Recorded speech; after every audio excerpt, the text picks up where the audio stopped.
वो समता और ज्ञान के आशय पे जति संक्षोभे, जो जितेंद्र, जिन्होंने अपनी इंद्रियों को जीत लिया, भक्ति करते हैं। जति अतीत पुरुषा का संग को महात्म है, सो राम जी की भक्ति करे। जति अतीत पुरुषा का संग को महात्म है, महापुरुष हमारे जो अतीत पुरुषों के संग का ये महात्म है। ये माध्यम है कि जो राम जी की भक्ति करते हैं पे तीनों ही अपनी अपनी आशा के अनुसार जाएंगे कि कौन कहाँ जा रहा है। गृहस्थी ने क्या आशा करी और जति ने क्या आशा करी और सती ने क्या आशा करी, इसमें कोई संदेह नहीं। जैसी जिसकी वासना रही वो उस देश में जाएगा। जैसी आशा वैसी भाषा, जिसने जैसी आशा करी वो उस देश में जाएगा।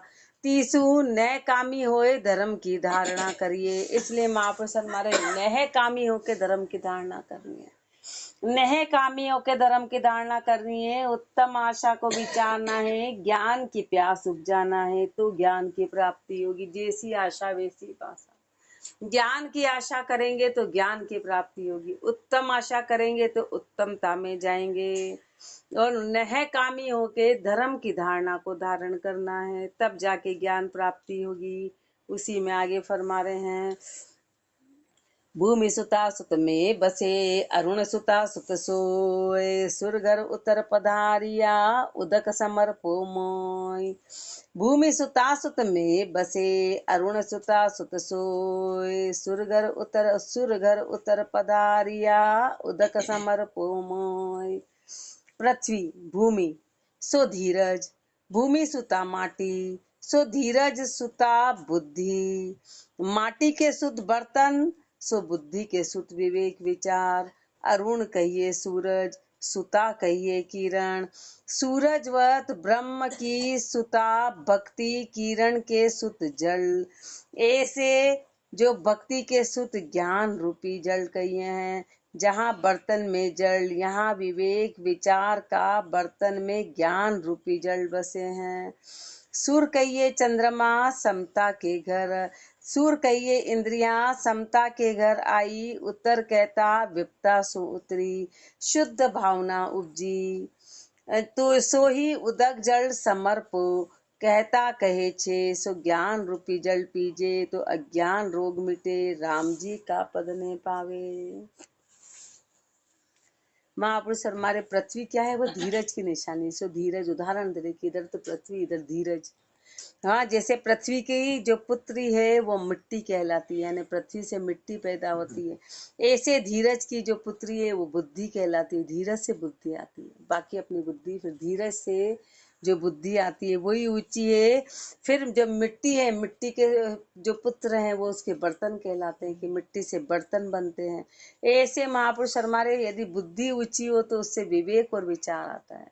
बुद्धि ऊंची होती है तो विवेक और विचार आता है। फिर इधर सूरज, सूरज और सूरज की जो पुत्री वो किरण कहलाती है। सूरज से किरण पैदा होती है। ऐसे महापुरुष हमारे हैं कि सूरज ब्रह्म की सुता भक्ति। ऐसे परमात्मा की जो पुत्री है वो भक्ति कहलाती है। परमात्मा की जो सुता है, ब्रह्म की जो पुत्री है वो भक्ति कहलाती है। ब्रह्म पुत्री भक्ति कहलाती है। किरण सुत, किरण के सुत जल। अब किरण का जो पुत्र है वो जल कहलाता है। ऐसे जो भक्ति का जो पुत्र है वो ज्ञान कहलाता है। भक्ति से ज्ञान पैदा होता है, भक्ति से ज्ञान। ब्रह्म, ब्रह्म की पुत्री भक्ति और भक्ति का पुत्र ज्ञान। भक्ति से ज्ञान पैदा होता है।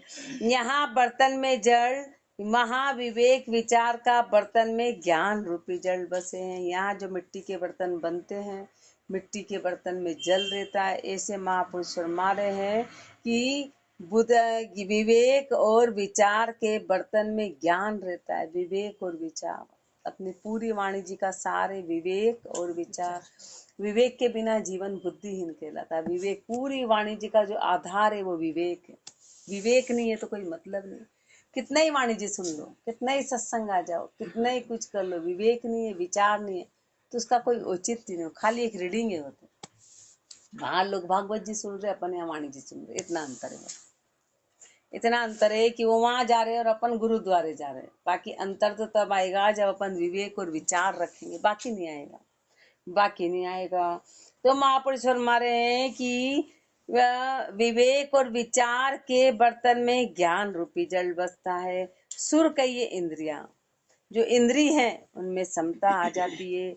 उत्तर कहता है विपता से उतरी, यानी सारे कर्म बंधन खत्म हो जाते हैं। जब विवेक और विचार जीव करता है तो कर्म बंधन खत्म हो जाते हैं। शुद्ध भावना उपज जाती है ज्ञान की, शुद्ध भावना उपज जाती है। क्यों? क्योंकि जब इंद्रियों में समता आ जाती है तो विपता खत्म हो जाती है, कर्म खत्म हो जाता है। अभी मैंने कहीं सुना था कि कहीं पर अपन द्वेष भावना रखते हैं, बस जिससे रखिए अगले जन्म में वो मिलना तय है। जिससे भाव नीचे रखे वो मिलना तय है, और वही रूप अपना बनेगा, वही। और अपन देखो, यदि अपन ईर्ष्या करते तो अपने को ईर्ष्यालु लोग मिलते हैं, अपन द्वेष करते तो अपने को द्वेष मिलते हैं, अपन ईमानदारी से रहते तो ईमानदार मिलेंगे, अपन झगड़े से रहते तो झगड़ालू मिलेंगे। अभी लेटेस्ट में देख लो, प्रकृति का नियम है, चोर को चोर मिलेंगे, साहूकार को साहूकार मिलेंगे, पक्की बात है। अपन ऐसे कितना ही कर दो पर किसी की ताकत नहीं अपने को लूट के ले जाएगा यदि अपन साहूकार है, जैसे को तैसा। इसलिए महापुरुषों ने कहा कि यदि समता आ जाती विपता तो फिर वो होगा तो वो फिर कोई प्रारब्ध की गति थी जो राम जी ने अपने को पला छुड़ाया। पर अपने भाव शुद्ध होने चाहिए, जो जैसा रहेगा उसको वैसा ही मिलेगा, ये पक्की बात है, ये पक्की बात है। और बिल्कुल अनुभव, अपने जीवन का अनुभव देख लो कि अपन ने क्या क्या किया, अंदर झांक के देखो, वही व्यक्ति मिलेंगे। और कोई अच्छा मिलेगा तो अपना उससे कॉम्बिनेशन नहीं बनेगा, बन ही नहीं सकता है, क्योंकि अपने वो कर्म ऐसे नहीं है कि अच्छे से। और बुरे और अच्छे हैं तो बुरे से अपना कॉम्बिनेशन होते भी वो अपने लिए अच्छा रहेगा, बाकी किसी के लिए कैसा भी रहेगा। इस बात को मैंने बहुत निकटतम से अनुभव किया, बहुत निकटतम से। जितने भी लोग आए, कितना ही कुछ हो, कितना ही, पर अपना बाल बांका नहीं कर सकता है, अपना बाल। और जिसकी तकदीर में नहीं होता, बुद्धि नीचे है, तो वो उस अच्छाई का फायदा नहीं उठा सकता। ऐसे महापुरुषों ने फरमाया। तो महापुरुष फरमा रहे हैं कि उत्तर कहता विपता सु उतरी, सारी विपता खत्म हो जाती है, सारी विपता खत्म हो जाती है। शुद्ध भावना उपजी ज्ञान की, ज्ञान के लिए शुद्ध भावना चाहिए, शुद्ध भावना चाहिए। सो ही उदक जल समर्पो कहिए हैं, यानी कि महापुरुष हमारे ज्ञान रूपी जल का पान करना, ज्ञान रूपी जल का पान करना, तो अज्ञान रोग अपने आप चला जाएगा। बाकी तो हृदय में अज्ञान रोग बड़ा जबरदस्त है, तो ज्ञान आएगा तो अज्ञान चला जाएगा। अब उसका दूसरा अर्थ फरमा रहे हैं, और अज्ञान चला जाएगा और राम जी के पद की प्राप्ति हो जाएगी। अब इसी के ऊपर की जो लाइन है उसी में दूसरा अर्थ क्या है। जोगी उत्तर पावे सुर आवे, तब उदक समर्पो कहता जल पीवे, जीमणो चाले तब आहार करे, आहार करे दोनियों समीप चाले, तो आहार जल लेवे नहीं, तीसु जोगी के दुर्भिक्ष कहिए हैं। अब महापुरुष हमारे संसार में क्या करते हैं, तो संसार में जो जोगी है वो श्वासों के ऊपर नियंत्रण रखते हैं। श्वासों के ऊपर कौन सा वाला, बाहर वाला। बाहर वाला कैसे है कि जब बाया सर चलता है, बाया चलता है, तो वो क्या करते हैं, पानी पीते हैं, उस पर देखते हैं अपना। एक बार थोड़े समय बाया चलता है, थोड़े समय दाया चलता है, अपन ने तो कभी अनुभव ही नहीं किया इस बात को। अपने तो महापुरुष शर्माते भजन कर करके उसको सम करना है, दाया और बाया क्या होता है। तो अपन जब कभी एहसास, अपन ने इस बारीकी को देखा नहीं, लेकिन जो जोगी होता है वो देखते हैं कि जब बाया स्वर चल रहा है तो उस पानी पीते हैं, दाया स्वर चल रहा है तो भोजन करते हैं, और जब कई बार ऐसा होता है कि दोनों स्वर चलते हैं तो फिर उसमें कुछ भी नहीं करते हैं, ना आहार लेते हैं, ना जल पीते हैं। 24 घंटे में सारी स्थितियां बनती हैं। ये अपन, वो अपन को अनुभव करेंगे, कभी अपने से श्वास को उंगली लगाएंगे ना तो पता चलेगा। हाँ, यूं करके, पर वो इतनी बारीकी में अपन जाते नहीं, उसके लिए बहुत एकाग्रता। ये भी छोटी, लेकिन महापुरुष हमारे तो भी दुर्भिक्ष था, वो आसान नहीं, उनका 24 घंटे उसी में ध्यान रहता है, तब जाके वो अनुभव, ये अनुभव इतना आसान नहीं है। पर महापुरुषों ने अपने को कहा ये अनुभव लेना ही क्यों है, लेना ही क्यों है, अपने को तो भजन करना है और दोनों स्वर को सम्मान करना है। कहना ना, दोनों स्वर चलते हैं, वो सुखमणा कहलाती है। अपने इसमें सुषुम्ना का जोर है, वो सुखमणा कहलाती है कि ईला पिंगला को छोड़ के फिर ईला और पिंगला, एक ईला एक पिंगला, दाया और बाया कहलाती। तो महापुरुष हमारे इसके चक्कर से हट के सुषुम्ना में जाना। सुषुम्ना होता है इसीलिए कि दोनों स्वरों को समान करा देती है, दोनों स्वर अपने समान हो जाते हैं, उसको बोलते हैं। तीसो जोगी के दुर्भिक्ष कहिए हैं, इसलिए जोगी को दुर्भिक्षता में, यानी कि उसका काम दुर्भिक्ष है ना, उसको मोक्ष की प्राप्ति नहीं होगी, मोक्ष की प्राप्ति नहीं होगी। सो अब कहिए हैं, उसी का उदाहरण आगे कहेंगे अपने को। रवि कहिए, सूरज, शशि कहिए, रवि शशि रथ समीप होई, चले पश्चिम दिश पंथ। जोगी पूछे पंडिता, सो क्यों दुर्विगतित। रवि शशि रथ समीप होई, चले पश्चिम दिश पंथ। जोगी पूछे पंडिता, सो क्यों दुर्विगतित। रवि कहिए सूरज, शशि कहिए चंद्रमा, दो ही रथ समीप कहिए साथ हुए। पश्चिम दिशा को चले तो अमावस कहिए, तिथि दुर्भिक्ष क्यों। अमावस के दिन पुण्य दान ब्रह्म भोज पिंड प्रधान आदि देर करे, सो दुर्भिक्ष क्यों। करने वाला को तो दुर्भिक्ष नहीं, प्रत्यक्ष सुरभिक्ष है। तो करे अरु कर्तव्य को फल आगे पाउसी, तीसु दुर्भिक्ष नहीं। पे झेलने वाला को दुर्भिक्ष है। वहां तो आप तृष्णा आधीन तीसु दुर्भिक्ष हैं। ती आगला को कृत्य झेले हैं, फेर झेले हैं, सो आगे देसी दुख पाउसी, तीसु दुर्भिक्ष कहिए हैं। सो यो विहार धर्म है।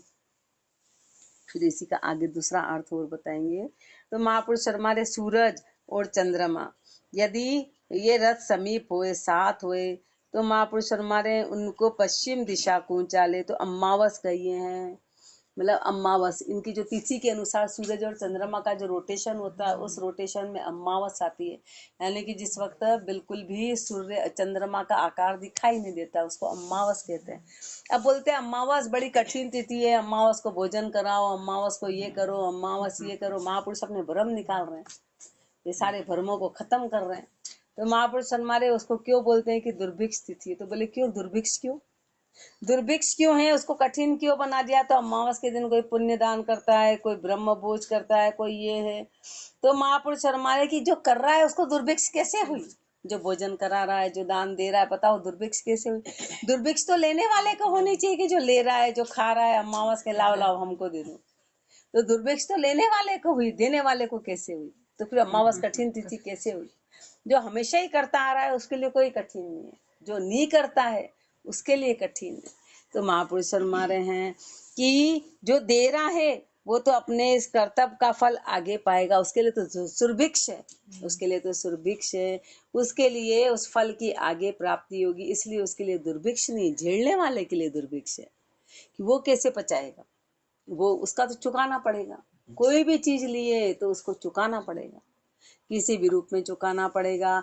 तो महापुरुष हमारे खुद तो तृष्णा के अधीन है, दुर्भिक्ष है कि सामने वाले के इस कृत्य को झेल रहे हैं और फिर झेल के फिर उसको आगे चुकाना पड़ेगा, दुख पाना पड़ेगा, इसलिए दुर्भिक्ष कहा है। इसलिए यहाँ जोगी का जो दुर्भिक्ष शब्द बताया उसकी डिटेल बताई कि कर्मों का फल बड़ा जबरदस्त है, बड़ा जबरदस्त है। यो विहार धर्म है, ये तो संसार का धर्म बताया। अब इसी का दूसरा अर्थ बता रहे हैं। जोगी के जिमणो स्वर चाले तब आहार करे, चंद्रमा बावो स्वर चाले तब जल पीवे, सूर्य चंद्रमा समीप चाले तो जल आहार लेवे नहीं। तीसु जोगी के दुर्भिक्ष स्थिति कहिए हैं, राम जी की भक्ति बिना ई भरम से बंधियो, तीसु दुर्भिक्ष कहिए हैं। अरु विहार परवी निमित्त को कृत्य है, सोई दुर्भिक्ष पणा में जानिए। भक्तिहीन करे तीसु दोनियों ही दुर्भिक्ष पणो, संत कृपा करे तब मिटे सो कहिए हैं। महापुरुष हमारे बाएं और दाएं के चक्कर में क्या पड़ते हो, यदि बाएं और दाएं के चक्कर में जोगी पड़ता है तो दुर्भिक्ष कहलाता है, यानी दुखी कहलाता है। दुर्भिक्ष और बिना बात के कर्म बांध रहा है कि उसी में समय सारे श्वास उसी में खो दिया, सारा ध्यान सारे श्वास उसी में चले गए। इसलिए महापुरुष फरमा रहे हैं कि जब उदाहरण देके बता रहे हैं कि जो जोगी है, जोगी का जब जीमणा स्वर चलता है यानी कि दाया स्वर चलता है तो उसको आहार करता है, बाया स्वर चलता है तो जल पीता है, और जब दोनों चलता है, दोनों चलते हैं तो वो जल और आहार कुछ भी नहीं करता है, इसलिए उसको दुर्भिक्ष स्थिति बोला। यानी कि उसको उसका कठिन समय, भक्तिमान का तो कोई कठिन समय होता ही नहीं, उसके तो 24 घंटे एक जैसे। दुर्भिक्ष उसके लिए तो सब सुरभिक है, बाकी उसके लिए दुर्भिक्ष हैं।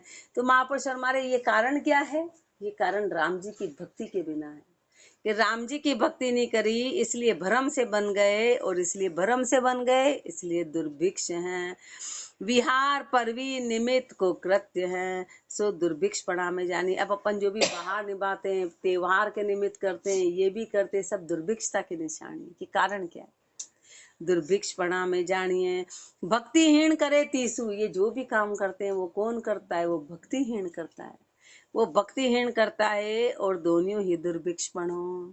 इसलिए महापुरुष हमारे, चाहे संसार का व्यवहार हो चाहे जोगी का कृत्य हो, दोनों ही दुर्भिक्षता में आता है, दुर्भिक्षता में आता है। संत कृपा होए तब मिटे, सो कहिए हैं। संत की कृपा होगी तो फिर मिटेगा, संत कृपा होने से ये काम जाएगा। तीको दृष्टांत, गगन गिरा गिरधर झरा, नरा खरा ध्यावंत, सरा भरा भावत नरा, हरा हरा गावंत। गगन गिरा गिरधर झरा, नरा खरा ध्यावंत, सराबरा भावत नरा, हरा हरा गावंत। गगन कहिए आकाशवत ब्रह्म, गिरा कहिए मेघ माला की गाज, सोई ब्रह्म रूपी संत, गाज रूपी संता की वाणी। ऊंचे देश बोले सोई गगन गिरा कहिए हैं। गिरी कहिए पर्वत रूपी आब, आब सोई संता को शरीर। आप गिरधर पर झरे सोही पानी वर्षे, संत मुख सु ज्ञान रूपी वर्षा करे। धर पे झरे सोई जिज्ञासी जीवा को, हृदय शुद्ध भूमि सजल होए। नर यानी मिनक या आशा करे, बिरखा घनी सी होए तो आछी, सोई ध्यानवंत। ऐसे सत्पुरुषा का ज्ञान छोड़ घनी सी होए तो आछी, तब सर जो तालाब वर्षा सु भरे, ज्ञान छोड़ सु मन रूपी दरियाव भरे। या भावना सर्व के रहे, संसार करसा लोग, सो हरा हरा ध्यावंत कहता हर जोवे। ध्यावे सो साख निप जावे, जिज्ञासी लोग हरा हरा कहता हरि को स्मरण करे।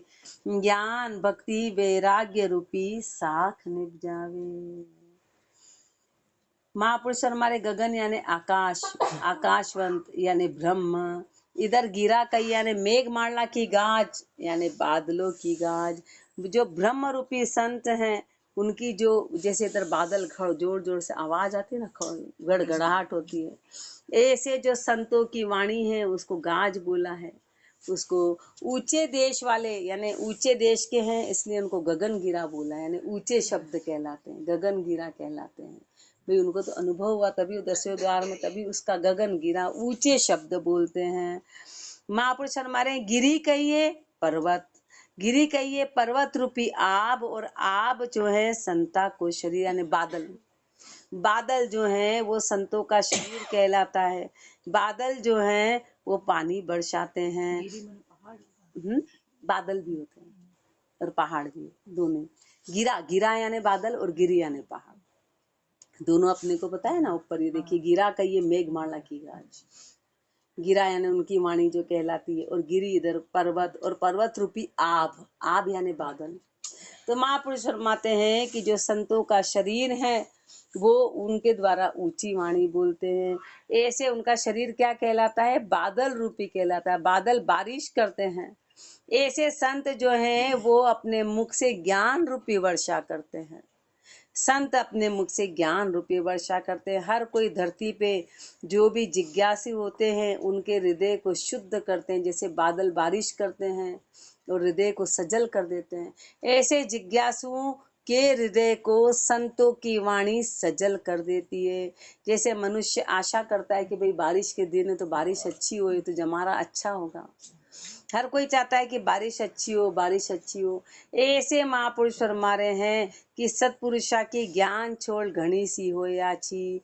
ऐसे जैसे जब बारिश होती है तो चारों ओर के तालाब भर जाते हैं, ऐसे महापुरुषों के ज्ञान से जो है वो सबके हृदय सजल होते हैं। सबके हृदय सजल होंगे। जैसे सरसा जो कड़से लोग हैं वो ये कहते हैं कि बारिश हो, चारों ओर हरा हरा हो, ऐसे करते वो हल जोतते हैं बारिश की इच्छा के साथ, साख निभ जाते हैं। ऐसे जो जिज्ञासी लोग हैं वो बादलों की यानी गुरु के ज्ञान की इच्छा करते हुए हरा हरा यानी कि गुरुदेव अपनी वाणी का उच्चारण करें, कुछ हमको बोले, कुछ फरमाए और हरि को स्मरण करें, ताकि हम हरि के स्मरण को करें। इस जिज्ञासा के साथ में ज्ञान भक्ति वैराग्य रूपी साख निभ जावे। ज्ञान भक्ति और वैराग्य रूपी साख को निभ जाएंगे। कब? जब संत बारिश करेंगे अपने मुखार विंद से, तब जाके ये काम बनेगा। ये संत कृपा कहलाती। ये सारा काम होगा ज्ञान भक्ति और वैराग्य संत कृपा से आएगा। ये संत कृपा से आएगा। अब जिज्ञास समर्था कहिए हैं। अब जिज्ञास की समर्था फरमा रहे हैं। पिता पूत पैदा कियो त्याग मिले अपतात, सुत तपसी ऐसो भयो शरणे पिता समान। पिता पूत पैदा कियो त्याग मिले अपतात, सुत तपसी ऐसो भयो शरणे पिता समान। पिता जल पूत कुंभ पैदा भयो, सोई ईश्वर की सत्ता पिंड ब्रह्मांडादि कुंभ भय त्याग मिले अपतात। सो कुंभ को जल सूख सूरज में समायो, सो ही सूरज पिंड ब्रह्मांड सुन्यारो अपने शुद्ध भाव को लिया। सो ही अपने तात ब्रह्म सु मिले, तीसे सूत कुंभ तपसी भयो। अब जल कुंभ में आयो, सो ही सरणे समायो। यहाँ जीव पिंड कहिए तनधारी, संजम तब ध्यान कर ईश्वरता पाई, सोई ईश्वर पिता। और जीव सुत कुंभता में आए प्रवेश कियो, या में होई बढ़ते तीसु शरणे समायो कहिए हैं। महापुरुष हमारे जल जब वो मिट्टी में मिलता है ना, तो कुंभ घड़ा बनता है, उससे घड़ा बनता है। इसलिए जो जल का पुत्र कुंभ कहलाता है। जल का जो पुत्र है वो कुंभ, क्योंकि बना कहाँ से था? जल से बना था। फिर उसी कुंभ में जल विराजमान, फिर उसी कुंभ में ऐसे महापुरुष वहां के पुत्र, फिर उन्हीं में ब्रह्म प्रकट हुए, उन्हीं में ब्रह्म प्रकट हुए। ऐसे महापुरुष हमारे कुंभ पैदा हुआ, यानी कि ईश्वर की सत्ता से सारे पिंड ब्रह्मांड ये पूरे बने। ईश्वर की सत्ता से पिंड ब्रह्मांड ये सब बने। फिर त्याग मिले अपतात, यानी कि कुंभ को जल। फिर क्या होता है? जब घड़ा बनाया जाता है, पहले बना तो जल से था, पर उसको फिर धूप में सुखाया जाता है। धूप में सुखाता है तो उसका पूरा पानी सूख जाता है, पूरा पानी सूख जाता है, तब वो घड़ा मजबूत बन जाता है। ऐसे महापुरुष फरमा रहे हैं कि फिर जो सूरज पिंड ब्रह्मांड जल को कुंभ जल सूख सूरज में समाये, वापस से सूख के वो सूरज में समा गया, वापस से सूख के सूरज में समा गया। सूरज पिंड ब्रह्मांड सु न्यारो, यानी अपने शुद्ध भाव को लिया। सूरज जो है वो पिंड और ब्रह्मांड से न्यारा है, वो इनसे अलग हैं, और वह अपने भाव को लिया। सोई अपने तात ब्रह्म सु पीछे सुत कुंभ तपसी भयो।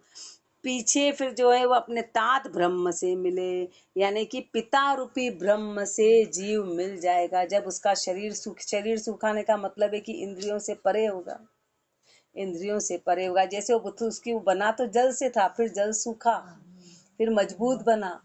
तो महापुरुष हमारे वो सूरज जो था वो इन सबसे अलग था, उनके तप से ये सूखा, उनके तप से घड़ा सूखा।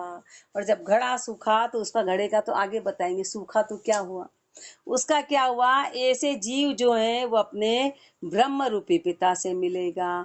अब सूत कुंभ तपसी भयो, तपसी कैसे हो गया? कि मजबूत हो गया, यानी उसने तप किया, यानी कि वो तेज गर्मी में सूखा, तब उसका जल खत्म हुआ। तब जल कुंभ में आयो, तब जल वापस उस घड़े में भराता है। बाकी ऐसे कच्चे घड़े में पानी नहीं भराता है, कच्चे घड़े में पानी नहीं भराता है। उसे ही शरणे समायो कहिए हैं, उसी को शरण समाना कहते हैं।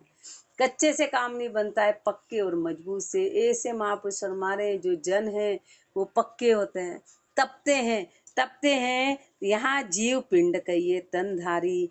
यहाँ पुरुष हमारे की उधर तो पिंड बताया उस कुंभ को, यहाँ पर जीव पिंड बताया जिन्होंने तन धारण किया है। पर वो क्या करते हैं?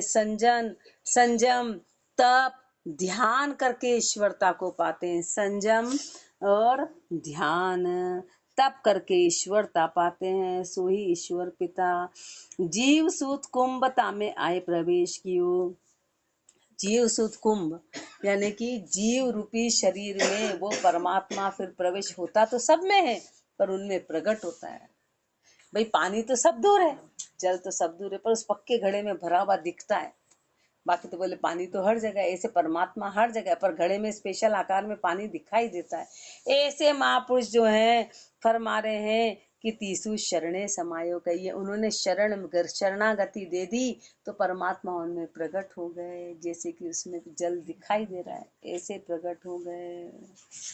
बड़ा याद आ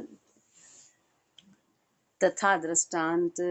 अब उसी का जा करके पैदा भयो, पुनि कियो पिता को त्याग, घड़ी सवा जुग तप कियो, पुत्र भय बड़भाग। जल सु कुंभ पैदा भये, जीव राम जी सु पैदा भये, कुंभ तो पिता जल को त्याग कियो, कठोरता ने प्राप्ति वे, जीव आपना शुद्ध रूप ने भूलियो, सो ही पिता को त्याग कियो, तब जीव बुद्धि पाई, ब्रह्म बुद्धि बीती, सो जल बीतो कुंभ सुको, तब कुमार काला आम में मेल पकायो, सो जीव जन्म मरण की ताप में आए, काल रूपी कुमार के अधीन भये, यो तो हरिसु अंतराय को अर्थ है। अब इसमें दो अर्थ बता रहे, ऊपर तो अपने को बताया था कि वो शरणागति हो गया तो उसमें जल भर गया, अब इसी का उल्टा अर्थ करके अपने को विमुखता का कारण बता रहे कि अपन हरि से विमुख हो गए तो अपनी ये स्थिति हो गई। आज अपने जीव की क्या स्थिति है। तो महापुरुष हमारे जल से घड़ा बना, ऐसे जीव राम जी से पैदा हुआ। जल से घड़ा बना, ऐसे जीव राम जी से हुआ। फिर जल कुंभ ने घड़े ने क्या किया था, उस जल का त्याग किया तो कठोर बन गया, यानी कि उसका पानी पूरा सूख गया। पानी पूरा सूख गया तो कठोरता को प्राप्ति हो गया। ऐसे जीव अपने शुद्ध रूप को भूल गया, उसने अपने शुद्ध रूप को भूल गया, पिता का त्याग कर दिया, तब जीव बुद्धि पाई, तब जीव बुद्धि पाई, तब जाके जीव बुद्धि मिली। वो क्यों? क्योंकि उसने अपने ब्रह्म का त्याग कर दिया, वो अलग हुआ, बिल्कुल उसको भूल गया। और तब क्या करता है महापुरुष हमारे, जीव बुद्धि पाई, जल बीतो कुंभ सूको, तो कुमार का काला आह में मेल पकायो, बार बार जन्म मरण में जीव आता जाता है। वो कुमार जो है उसमें घड़े में को उस पे काले पे मेल के उसको बार बार पकाता है, जो जीव जन्म मरण की ताप में आए और काल रूपी कुमार के हाथ में चले गए। काल रूपी कुमार के हाथ में चले गए, पिता का त्याग कर दिया। सो यो तो अंतराय को अर्थ है। अब महापुरुष हमारे सन्मुख पढ़ने का अर्थ देखो। अब सो उत्तम गोरा आ में मेल पकायो, घड़िया के सवा जुग तप कियो, 4 पहर ताई पावक में तपियो, 4 पहर की 15 घड़ी भई, सो 12 घड़िया को जुग, 30 बार सवाया 15 घड़ी ताई तपियो, वहां से सारो निसरियो, तब बड़ भागी जोग भयो, तब बड़ भागी महिमा जोग भयो, पिता जल के सुत कुंभ, तब बड़ भागी भये। यहाँ जीव को कोई संस्कार कि राम जी की दया से गुरु मिलिया, गुरु मिल ज्ञान दियो, राम जी का भजन की नैचे कराई, भजन की परिपक्वता को तपस्या कराई, सवा जुग की सो सवा जुग की तपस्या किनी, सवा जुग 15 घड़ी के भये। 10 इंद्रिया, अब इसका अर्थ बता रहे 15 का, 10 इंद्रिया पंच विषय दग्ध करी, ये 15 घड़ी, सोई 15 घड़ी कहिए हैं। अंतकरण की कचाई वासना दग्ध करी, शुभ अशुभ कर्म दग्ध कर, विरह रूपी पावक जगाए के परिपक्व भये, परिपक्व भये, पिता गुरु ब्रह्म रूपी उपकार कियो, पुत्र जीव शिख तब राम जी का पद ने पाए, ताप से डिग्यो नहीं, अब कृत्य कृत्य भयो, सकल को पूज्य भयो, सोही बड़ भागी भयो कहिए हैं। महापुरुष फरमा रहे हैं कि सन्मुखता में क्या है कि उसको जो पकाया गया यानी घड़िया के सवा जुग तप कियो, और सवा जुग यानी 4 पहर ताई पावक में तपियो, 4 पहर तक जब वो पावक में तपा और 4 पहर की 15 घड़ी हुई, 15 घड़ी हुई, सो 12 घड़िया को जुग, 12 घड़ी का एक जुग कहलाता है, 12 घड़ी का 30 बार सवाया 15 घड़ी ताई तपियो, पर वो एक जुग से सवाया 15 घड़ी ताई तपा, वहां से फिर वहां से सारो निसरियो, तब बड़ भागी महिमा जोग भयो, तब वो बड़ भागी कहलाया। बड़भागी कहलाया। तो महापुरुष हमारे पिता जल के सुत कुंभ, जैसे घड़ा होता है तब बड़भागी। यहाँ कोई जीव का संस्कार यानी राम जी की दया से गुरु मिले और गुरु मिलके गुरु ने ज्ञान दिया। राम जी के भजन की नैचे कराते हैं और भजन की परिपक्वता को तपस्या कराई। सवा युग की सवा युग की तपस्या कीनी, सवा युग की तपस्या कीनी। और सवा युग यानी 15 घड़ी के हुए। अब उस 15 घड़ी का अर्थ है कि 10 इंद्री पंच विषय दग्ध करी, सोई 15 घड़ी कहिए हैं। महापुरुष फरमा रहे हैं कि अंतकरण की जो कच्चाई वासना थी, अंतकरण होते हैं ना, मन बुद्धि चित्त अहंकार, इन सब को दग्ध कर दिया। अंतकरण की कच्ची वासना को दग्ध कर दिया। शुभ अशुभ कर्म खत्म करा दिए विरह रूपी पावक के द्वारा। विरह रूपी अग्नि जला के इन सब को खत्म करा दिए। इसलिए परिपक्व भय बोलते ना, जब पक्का घड़ा बन जाता है तो फिर उसको बार बार वो मिट्टी नहीं बनता है, फिर उसको वापस से जन्म नहीं लेना पड़ता है। कच्चा है तो गुवार तोड़ेगा फिर बनाएगा। तो यहाँ पे अपने को सन्मुखता का अर्थ बनाने की, जो कि जैसे घड़ा कठोर हो गया। ऐसे जीव जब परिपक्वता में चले गए तो गुरु कब गए कि जब पिता गुरु ब्रह्म रूपी उपकार कियो। पिता कौन है? गुरु हैं। उन्होंने ये उपकार किया, उपदेश दे के सिखा के, तब पुत्र जीव शिख, तब राम जी का पद नहीं पाए, तब जाके राम जी के पद की प्राप्ति हुई।